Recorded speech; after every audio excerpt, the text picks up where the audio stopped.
The third Fantastic Beasts movie, The Secrets of Dumbledore, is now out in UK theaters. We can all go watch it. So today I decided to rank every Harry Potter and Fantastic Beasts movie from the worst to the best.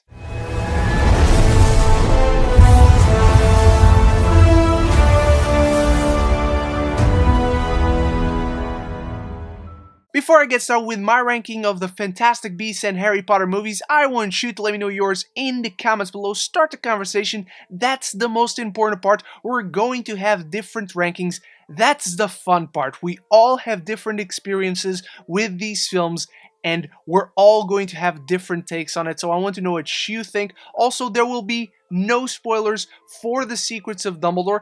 I will speak freely about all the other films, but I've recently reviewed The Secrets of Dumbledore. That is right now up on the channel, and I also reviewed the first two Fantastic Beasts movies. There's a playlist with all those reviews right here, as I reviewed the Harry Potter movies already back in the past. And of course, if you like reviews, rankings, if you like movies and TV, this is the place to be, so consider clicking that subscribe button so you don't miss any future conversation on your favorite movies and TV. So without any further ado, let's get started. The Crimes of Grindelwald easily comes in last place. Whenever I'm marathoning these films, which I do every year, this one is the one that feels like a chore. This is the one that I always contemplate in skipping. Never do it because I have OCD about these things, but it's the one I feel like I can because I'm not missing anything. This film never gives a lot to the overall story of the franchise. It feels entirely filler. The concept of the story is so simple, yet it gets so overly complicated in execution because it feels like a book crammed into a movie without any proper adaptation. There are aspects to like for sure. To my shock, Dumbledore as played by Jude Law and Grindelwald as played by Johnny Depp are both great. They're the best part of these films, and it perfectly establishes them as these two opposing forces that are conflicted about facing one another. Also, I do like Newt Scamander, and I love his adventures finding these beasts and saving them, rescuing them, but he still never feels like the right protagonist for this kind of story. So this is one that doesn't give us anything new, doesn't advance the story of the overall franchise too much. It just feels like a complete waste of time whenever I do watch it. The Goblet of Fire cracks into our top 10, the fourth year of Harry Potter at Hogwarts, where we have the Triwizard Tournament, where we have the Batman, and where we have the proper debut of Voldemort on screen as played by Ralph Fiennes. If I was just ranking the third act of this film, it would be much higher, but this film as a whole has a few issues in common with other of the earlier Harry Potter films, where it feels like the bulk of the film is more so doing side quests rather than advancing the grand story that we're telling. It starts off very well, and it plants interesting seeds throughout, but it doesn't really dive deep into the grand scheme of the story, and it has this tournament that is really fun, but also I never like when these films have Ron and Harry disagree and argue and kind of separate for a bit, break up per se for a while, because it never executes it properly. I like a little bit of the teenage angst that is present in this film. It makes for the comedic moments to be really funny. It accepts that they're in their age where it's all very awkward, it's all very a little bit cringy, they don't make the wisest choices, but as a whole it's just not properly executed. And again, while that third act is mwah, chef's kiss, the rest of the film is fun, but it feels rather weightless. At number 9, The Secrets of Dumbledore, the latest release in the Fantastic Beasts franchise, where it finally and properly focuses on Dumbledore and Grindelwald. They're put at the center. This is Dumbledore's movie more than anything else. The issues that draw it back are because this film has a lot of overcorrection, and it is doing actively throughout the story a lot of overcorrection from the mistakes of the previous two films. So it's trying to steer this franchise in the right direction that it can maybe continue. As of the point of this video, we don't know if we're getting a fourth one. So it's a film that from the beginning, it's fighting this uphill battle. It's starting from a place of disadvantage, but the things that it does well, the directions that it seems to be adjusting for this franchise are very interesting. We finally get a seamless and organic mix of the grand story of Dumbledore and Grindelwald and the inclusion of Newt Scamander and his beastly Pokemon adventures. Also, it feels like a Western. Whenever we're seeing action in this film, it is very well delivered, and it takes this slow approach at kind of assembling this team. It almost feels like an Ocean's movie, but in the style of a Western, put into the wizarding world. So the things that this film does well are very excited, but again, it just starts from this place that it's already taken a few punches before the fight actually starts. The Chamber of Secrets comes in at number 8, and this is a film that doesn't have to waste any time building the world, presenting characters. It just dives us right into the mystery of the film, introducing little by little those darker elements that would come to define the franchise as we went from this whimsical, quirky, charming magical adventure to this dark magical adventure. Something that I love in these earlier Harry Potter films, it's how it presents and develops the friendship between these kids, and you get this sense that you are actively watching them growing up through their school years. The thing that draws this one back is, again, that common issue that I have where it feels like a bulk of the film is doing not only side quests, it is also taking long trips to come to a conclusion that was rather easy to find so we can get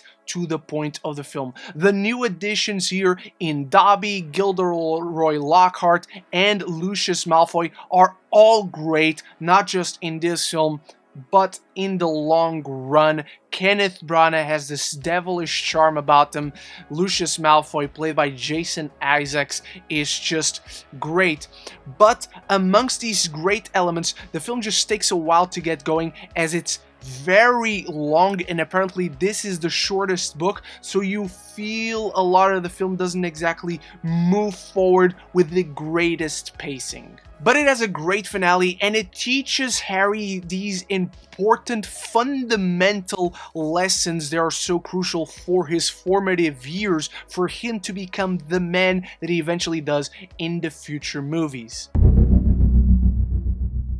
The Deathly Hallows Part 1 is just above it. This is a film that is all about tension. We get a great escape scene at the beginning of the film as most of Harry's friends become him to try and save him. We get to spend a bulk of this film just with our main trio, exploring their relationship, how it changed through the years. We get to see the weight of this whole situation upon them, what it cost them, what it cost their family. There's this great sequence where they go into the Ministry of Magic and then escape from there. There's a ton of great sequences in this film, and even a gut punch of a finale when a fan favorite in Dobby ends up dying.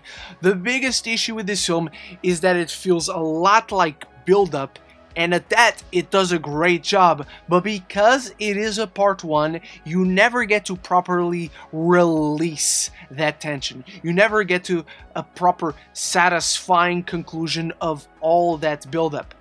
A certain other movie benefits from that, but this one kind of suffers for it. It's a film because it has so much to build up, and it's not really worried about paying it off yet. You also don't feel a lot of forward momentum. This film doesn't feel like it's really moving forward. It's just building up these long story elements so it can eventually pay them off, just not in this one. The character stuff in here is magnificent. The story stuff here, again, we don't get to feel a whole ton of satisfaction in this one, but we do in another movie. At number 6, the Half-Blood Prince. There are so many great aspects of this film. I love just how dark and at points miserable it feels in this. I think the Harry Potter movies, whenever they dove into the darkness, they generally did such a great job. We get a ton of important reveals here, where this film feels like it's moving forward constantly with big, impactful reveals and new discoveries that shift our characters' perspective, shift the way they see things. We learn more about Snape, obviously we learn more about Dumbledore, we invest more in the relationship of Harry and Dumbledore. However, there's a ton of elements here in the subplots that feel like they belong in the Goblet of Fire. You get all these love stories and a ton of the adolescent, the teen type of subplots that we have here don't really mesh well with the dark, brooding tone of the film and the dark main story that the film is focusing on. Again, a great finale, a great conclusion and payoff to what was built throughout this film, but then there's a ton of tonal shifts that don't really clash very well on screen. And because of that, it ends up having a similar issue to Chamber of Secrets, where it feels like there are portions of this film that are stretched out unnecessarily, and it doesn't need to be quite as long as it is.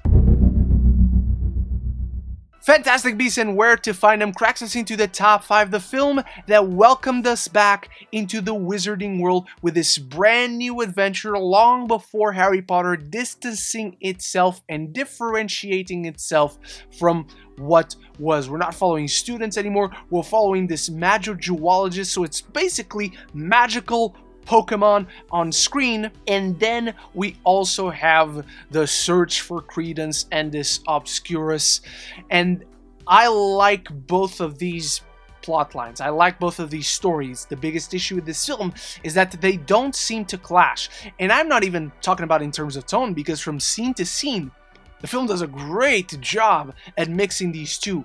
It just doesn't feel like they're the same movie. There are two good movies inside this one movie, but they don't really clash until the third act. And like we talked about several of the Harry Potter movies up until this point, when this film goes to the third act, it's awesome. You feel the weight, you feel emotion, and they mix rather well and rather organically. I just wish the bulk of the film had felt like there was building to that, like it was converging these two plot lines and didn't feel so sudden in execution. But the characters are super likable, they are charming. Newt Scamander feels like an interesting character to follow into this world because he's someone who's already very knowledgeable, but much like Harry Potter himself, someone that is very wowed and amazed and loves what he does in this world. And that is always something very easy to root for. The Philosopher's Stone comes up next, the film that introduced us to J.K. Rowling's magical wizarding world. Let me get the issues out of the way. It has very much the same issues as Chamber of Secrets, where it feels like for a bulk of the runtime, the film is doing these side quests before actually doing the main story. But in this one, it feels more organic because the film naturally has to introduce us to the world, the rules, has to do a ton of world building and introduces to the characters, and all the characters feel amazing. As someone who grew up in these films, I never get tired of watching this introduction into the wizarding world, where it carries that sense of awe and amazement through the character of Harry Potter, who's such a likable character. Our lead trio, they're not the best actors yet. You can tell this is very much their first performances. For first performances, though, rather good. It just takes a while for us to get going again with that main story, but the way we're introduced to this world and all the characters, from Dumbledore to McGonagall to Professor Snape, who I'll talk more about in another entry on this list in a bit, They all seem so fascinating. The film is so creative with how it introduces us and Harry to this world and the spells and the classes, and again that third act with the whole chess game and all that Ron could have just stepped down from the horse, but that's neither here or there. It feels like this amazing world that you're fascinated by and want to know more about. The Order of the Phoenix comes in at number 3, one of my favorite movies in this franchise, clearly, because coming right out of Goblet of Fire, where it was focused on those awkward teen years, and we have the resurrection of Voldemort, and the death of Cedric basically represents Harry's loss of innocence. He's not a kid anymore. The way this film starts, really diving into that darkness, and then through this story we have Harry Potter actually becoming a man and becoming a leader, as we have the introduction of really the most hated character in this franchise in Dolores Umbridge, and we have Harry rallying the troops, gathering this army and training his friends the best he can, learning on the job because he knows Voldemort is back, he knows Voldemort is coming, and we get a little bit of a payoff for that at the end of this film when we have that confrontation at the Ministry with Dumbledore defending Harry against Voldemort, and eventually the big reveal that everyone finally accepts that Voldemort is back, and also a big emotional cap-off with the sacrifice of Sirius Black in an incredible action sequence of Harry, his friends, and Dumbledore's army really fighting off against the Death Eaters. The biggest issue with this one is that sometimes it's moving too fast. It has the opposite problem of Deathly Hallows Part 1, of the Chamber of Secrets. It just feels like it doesn't stop enough in those more important moments. So this one could have been a little bit longer and the film would have greatly benefited from that. Before I reveal my top 2 movies on this list, don't forget that I have reviewed every single movie in the Fantastic Beasts franchise, as well as the Harry Potter ones recently. My review for The Secrets of Dumbledore, spoiler-free, is right now up here, and you can also check out the playlist with all the other reviews, that is, all the Harry Potter movies and the first 2 Fantastic Beasts movies, also right up here. So without any further ado, let's check out who's at number 2.